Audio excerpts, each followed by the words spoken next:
Alright guys, I'm just gonna make kind of a shorter video for today. I want to redo, or not really redo, but touch on a few more things wiring wise.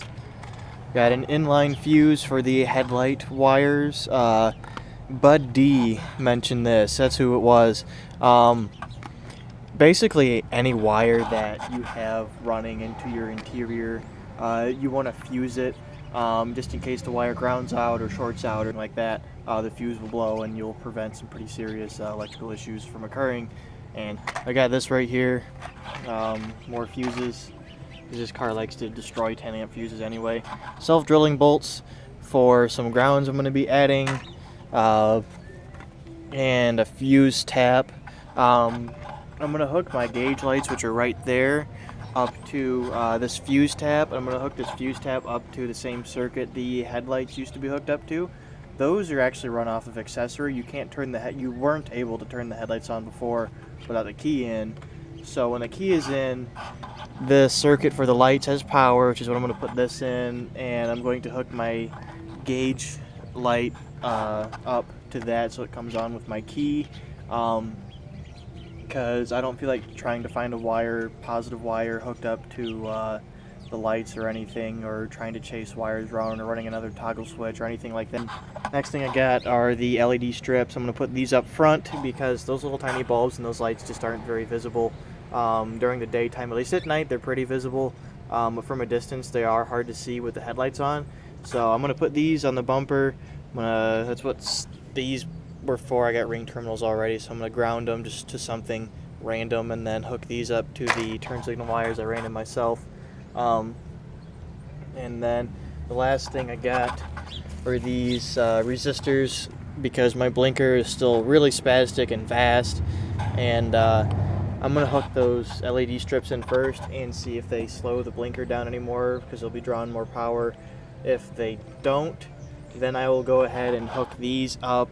I'm probably going to just 3M tape these somewhere in the hatch, and I'm going to run the positive and splice the positive into the wires that I ran up front, and I'm just going to use the self-drilling bolts again and ground them to the floor. I'm going to go get that inline fuse in real quick and show you guys that, and then I'll get to whatever the next thing is, probably the gauge lights, and we'll just go from there. Well, there's that in. Let's just give it a quick test.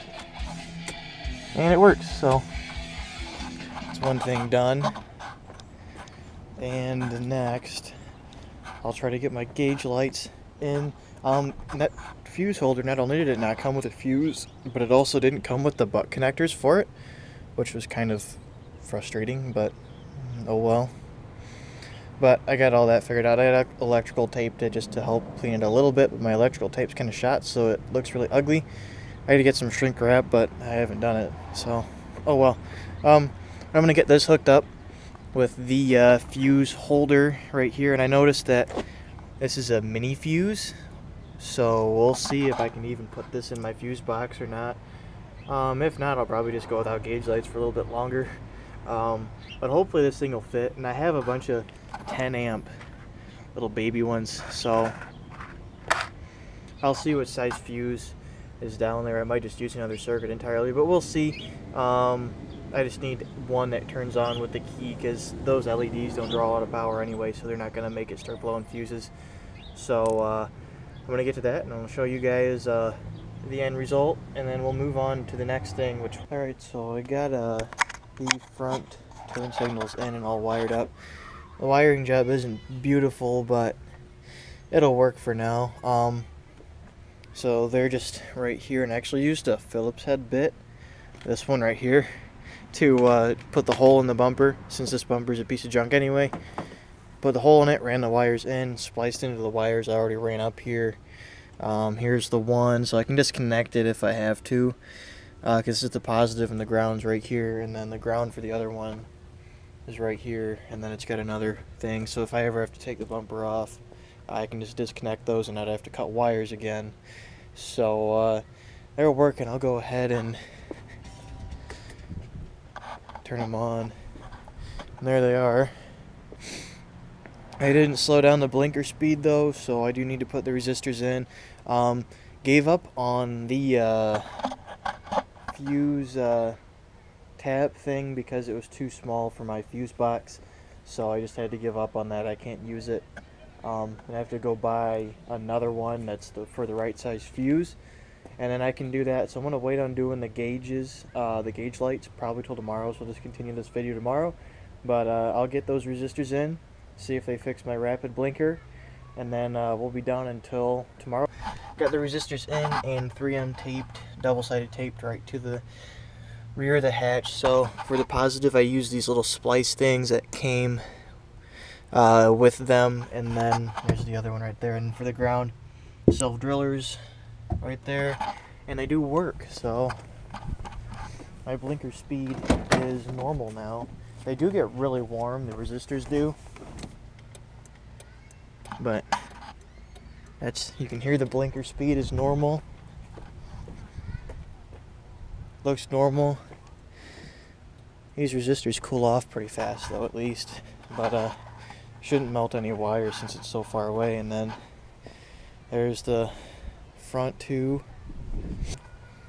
But yeah, turn signals are 100% finished. I didn't get the dash lights done, unfortunately. I'll just do those tomorrow. I'll get a new what was that? I don't even know. The fuse tap. I'll get a new fuse tap, and then get the gauge lights done, and then that'll probably be the end of this video. So I'll be back with you guys tomorrow.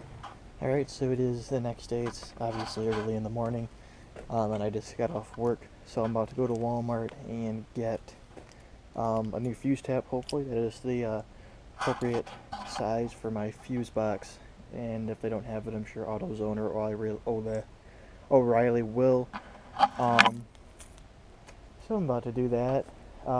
Figured I'd show you guys though the fog this morning, and it's better in town than it was outside of town, but look at that.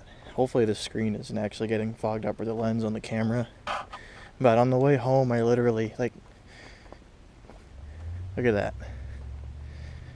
The sidewalk continues all the way down, and I'm not really sure how this is looking on the camera because I don't have a screen, but the sidewalk stops approximately 20-25 feet away from it, and you just can't see it. And I think the only reason you can see it that far is because there's a street lamp right there.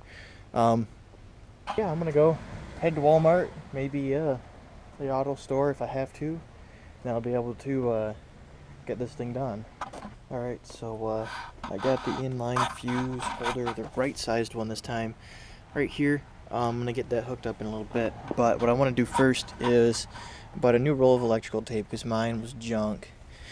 Right here, I'm gonna clean up some of the wires up here, and I got some black zip ties right here. I'm gonna get rid of the red ones and re-zip tie some stuff and just try to clean that whole area up. And then also I'm gonna try and clean up some of the battery connections. So I got the battery pulled out, and I just realized this is actually the glass mat stuff. This is the fiberglass battery. This isn't a lead acid battery. Well, it is technically, but these are really good batteries. I didn't even realize it had this. I just thought it had a normal liquid filled battery, but it doesn't. It has the fiberglass. I can't remember what exactly it's called, but that was really nice to see in here. It didn't actually occur to me because I had a battery just like that, except it was the Duralast version in my truck. So I was pretty happy about that because I was planning on upgrading the battery, but now I don't have to. But I want to show you guys some of this really ugly wiring that's in here, and that is really nasty too. But as you can see, all of these connections are have exposed wires, and they just look like garbage because they are. Some of these look like they maybe have caught fire or something. So I got a bunch of ring terminals, and I'm gonna go in here and clean every single one of these up. I'm gonna replace all these roached out ring terminals. I'm gonna put a ring terminal on the main power wire that runs the starter. I have a extended battery post right here. I'm gonna use that for the positive. I shouldn't really have to mess with the ground much, at least not yet. And I got this. I'm gonna try to find some way to bolt the battery in place with this, even though there's not really a good place to hook these in, but I'll figure something out. Hopefully this actually fits over my battery, because I didn't really check that too much. If not, oh well, it was like $5 for this thing anyway. But because there's literally nothing to hold the battery down in here. So I think there's supposed to be a bolt right here and a little thing that would clamp it down, but it's completely gone. So I'm gonna try to get something figured out so I can get the battery secure. But yeah, that's what I'm about to start doing first, and then I'll go in there and get the gauge lights done, and hopefully get a lot of this electrical stuff figured out and cleaned up a little bit, because while they're not causing problems yet, it looks like some of these will start causing problems pretty soon, so I want to get those. Alright guys, so got one main wire taken care of, which was the wire running from the battery to the starter, and it's also the wire that runs from the alternator to the battery. Basically, they both, like, the alternator wire runs to the starter and then to the battery for some reason, or at least that's what it looks like it was. There's a wire that runs to it. It's not this wire from the battery, so I'm guessing it's from the alternator. But I went from this really long, ugly, melted wire to this beautiful 0 gauge wire that's maybe a quarter of the length of that one. Quick tip for you guys: go on eBay when you get a chance and buy one of these giant rolls of 0 gauge wire. I used that so much. You guys saw when we did Colby's truck. I used a bunch of it to redo his. If you got to redo wires for your alternator or your battery or your starter or something, buy 0 gauge and the ring terminals. Get a pack of ring terminals. I don't remember where I left my pack. Oh, there's a little bag right there. Buy a bunch of these and a whole big roll of that stuff, and you'll be really happy. It'll actually end up saving you money in the long run, because you won't have to buy lesser quality wires from the auto store, and with that you can cut it to the exact length you need and buy yourself one of these. I think this thing cost me like $3 on eBay. It's a hammer crimper. You slide your ring terminal in, you swing your hammer on it, it crimps it for you, because normal crimpers cannot pinch down the ring terminals that the 0 gauge uses. So really good tip for you guys. Alright, so first thing I'll show you, I get some of these ring terminals. Those are so gross. This one was like totally exposed, and it also did all kinds of nasty stuff. And this bread tie was wrapping the wires around this harness, so I replaced them with a black zip tie, which is better, and then I electrical taped the ends of all the wires. Put 2 wires inside of this, which is what was on here before, then I attached all the rest to the bolts on it, and it looks a lot better than it did before. So I'm pretty happy with how it came out. There's one, this is the only one I didn't replace the ring on.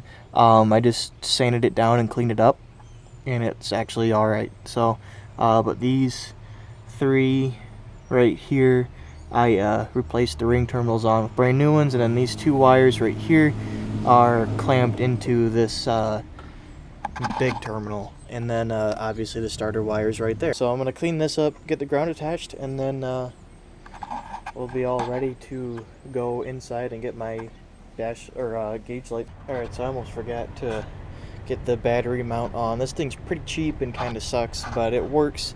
It's better than the battery just chilling there. It'll hold it just fine, because it actually didn't move around that much after a while anyway. Plus I got this wire, kind of holds it a little bit too. So got that done. I'm gonna get the gauge lights done now, and then I'll probably come up here, redo the zip ties and tape some of this stuff up and hide some of the ugliness that is here, and then we will finally be completely done with wiring, and I'll be able to conclude this video. Alright, so I got the lights in there, and I have the fuse tap right in. I don't know what this one is for. This is probably for one of the lights, but I'm not sure which one. These 2 red fuses right here for the high and low, but neither one does anything unless they have the highs flipped on, which actually like doesn't turn anything on, but I was just super OCD about it. So this one comes on when I turn the key, so that's where I put it, and the wire fits nice tucked in between those two relays. So I'll just show you real quick. And there we are. I have gauge lights now. So that is good, which means all the actual wiring is done now. And so I just need to go in there, cut the old zip ties off, clean up some of the wires, and re-zip tie everything up on the core support. And then we will finally be finished with all of this wiring. Alright guys, so I finished cleaning up all the wiring underneath. As you can see, it looks a little bit better. I taped over all of the red butt connectors and everything, and just kind of tucked everything up a little bit better. Got the black zip ties, which look a lot better than the red ones. Did more taping over here to pull stuff further away from the serpentine system, even though this one still kind of wants to drop in there, but I don't think it will, so we should be fine. So yeah, it looks a lot better, and let's go ahead and make sure that everything is connected and try to start the car, I suppose. My gauge lights came on, and obviously everything still works. And there's the alternator squeal, and it's not.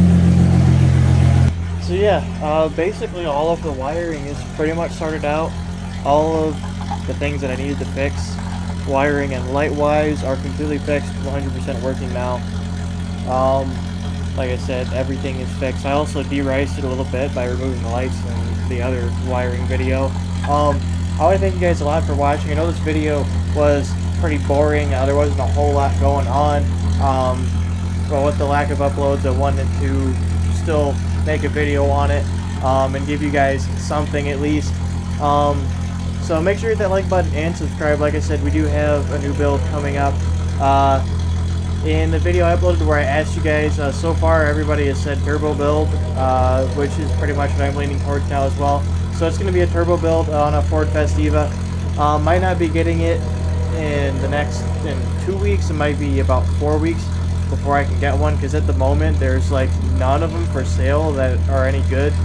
There's only one, but I would have to tow it because it needs a brake line and a tire. So there's that one, but it's an hour and 15 minutes away, so I'd have to rent a U-Haul and a car dolly or something to go get it with. So I'll probably just give myself another 4 weeks, see if another one turns up. If not, I'll go get the one I'm looking at, and by then I'll have plenty of money to get everything and fix everything. If I get the one with the bad brake line, I probably won't fix the brake line myself. I'll probably have a shop do that, because just I don't have enough time. I'll work on the Volkswagen instead while it's getting fixed. So yeah guys, like I said, that's it for this video, and as a reward for your guys' patience in watching a pretty boring video, I will, once the car is done warming up, I'll do a quick exhaust clip for you guys, because I know everybody loves hearing it. So I'm going to go do an exhaust clip, bounce off the rev limiter a couple times, and then that will be it for this video.